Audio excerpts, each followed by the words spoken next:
Why do so many healthy people struggle with low energy nowadays? This was a question from my group. I want to dive into the spiritual reasons as to why this may be happening.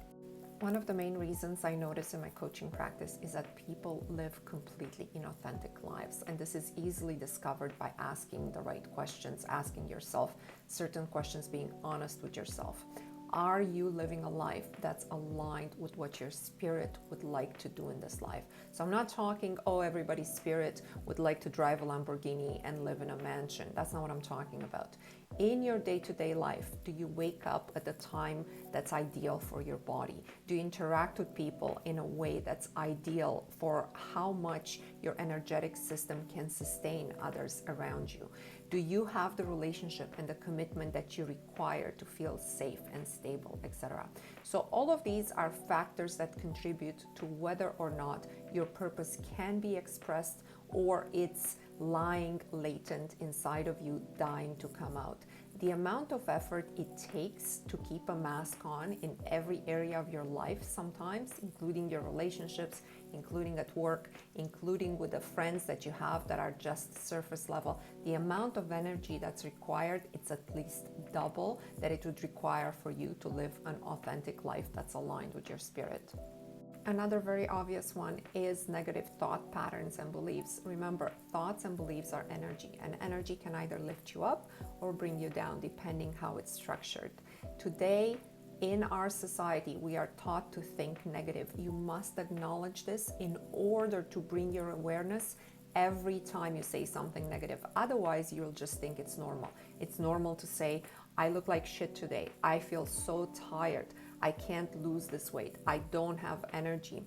Money is hard to make. And whatever other negative beliefs you have that tell your body and your energetic system, I need to exert way more effort to function in this life, as opposed to saying, I have a life of ease. It's easy for me to get up in the morning. Tomorrow morning when I wake up, I'm gonna feel full of energy. I'm so flexible. I'm so healthy. Every day I can do more and more with my body. I'm aging in reverse. And all of this showering of positive affirmations that you could be doing instead. Pay attention to your speech. Number 3, you're disconnected from your body. People with low energy generally live in their head. They're thinking about the past. They're overly intellectual, overly analytical. They're planning for the future. They spend very little time in the present moment, in the awareness of their body. How do I feel right now? What is the energy that is lingering around me? How does it feel to be in this temple that I'm in? What can I do to serve the temple today before I think about the events of the day? Always ground yourself back into the present. Of course, you have to do physical things as well, such as walk in nature. Ground yourself by walking on the earth barefoot, if possible, doing yoga or any other practice where you acknowledge your body, where you sense your body and you feel your body. Usually when we work out or do anything with the body to improve it, we think of just increasing muscle mass, decreasing fat, but it's not necessarily about the awareness of the body. This is why every time you see people at the gym, they're doing something else in their head. They're watching TV, they're listening to music, they're listening to podcasts, and whatever they're doing to their body, they're not even internalizing that. Number 4, energetic and emotional drains. These are your unresolved baggage: anger, fear, grief, guilt, and shame. And all of these form leaks, literal leaks, energetic drains coming out of your body. And even though you channel the energy from above via your spiritual practice, unless you resolve this baggage, it will always drain the energy out of you. How do you resolve this baggage? People have different modalities. If you believe in therapy, you go to therapy. If you believe in religion and in God, you go to God and ask for forgiveness. Some people simply meditate, work on their self-concept, and manage to forgive yourself. Whatever is the easiest thing for you to do, you should do, or you should do a combination or all of these things. Resolve your emotional baggage as soon as possible. Number 5, the environment around you. The space around us and the objects around us hold energy. They hold energy of past events. They hold energy of memories you have associated with those objects. I have a video in which I tell my queens, Get rid of all the clothes that you were wearing when you had a negative energy, when you went through a breakup, when you were fired from your job. Never wear those clothes again. You see, you naturally, when you go through your closet, you avoid certain clothes. This is why your spirit does not want them around. This applies to your whole environment around you, including other memorabilia, but also including disorganized clutter, including your office space when you go to the office, including being part of a busy city or neighborhood. So the environment around you, do as much as possible in regards to the environment you can control to bring it under as little objects as possible, and those objects have to be extremely organized, and you have to like them. You have to like touching them. You have to like the clothes you wear. It's better to have half your closet with the clothes that you like to wear, half the jewelry you actually feel like wearing. Get rid of all the rest because it's all holding you down.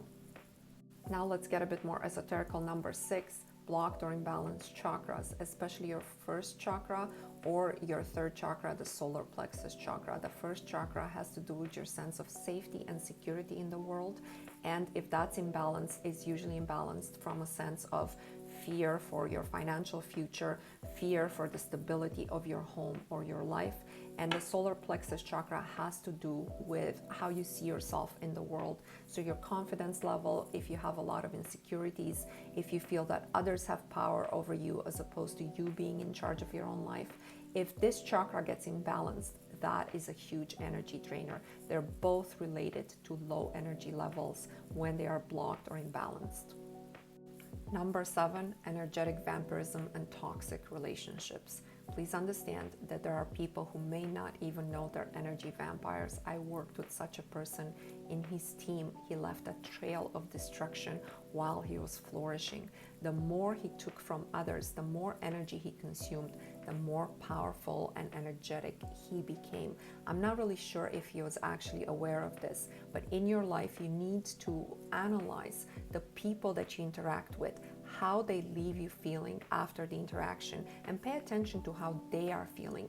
If they are getting higher and higher as they're interacting with you, and you are getting lower and lower, that is an energy vampire. Again, they don't have to do it consciously. Sometimes it's just their gravitational pull, their energetic gravitational pull is that strong. Stay away from people like that is the only protection. Number 8, lack of spiritual nourishment. We are all individuated pieces of consciousness from the ultimate and absolute creative consciousness. And in its infinite goodness, this creative consciousness gave us the free will choice on whether or not we want to be connected with it, or if we want to live life in our own strength, it will let us do that. One way is easier, one way is harder. If you do life in your own strength, you will find that it will require a lot more energy. Generally, people that don't have spiritual practices such as prayer, meditation, contemplation, or even connecting with nature and just a larger fabric of things, people like that have a more difficult path through life from what I see. Finally, number 9, for those who are on a spiritual path, it could be spiritual burnout. This happens when you're trying to accelerate your spiritual growth too fast, or when you're trying to use your spiritual growth to achieve something very specific, like to manifest something very specific. You gotta understand that this is a lifestyle. You will get everything you want if you just do the spiritual quest to grow and become a better person. Keep your focus on what you want, yes, but do not do these practices in order to specifically get that which you want. Do not do it like a spell. A lot of energy has to be exerted to make a spell work. Solutions include energy work, breath work, meditation work, grounding, finding your true purpose, detoxifying from toxic relationships, keeping a consistent spiritual practice. Try the 60-day challenge in my bio. Being part of a group of people who have the same intention, like the group we're in on Facebook. Let's talk more about it during this week's live. And of course, let me know which one of these 9 items resonated the most with you, because your spirit was drawn to one or two of these more so than the others. Be honest with yourself and leave me a comment.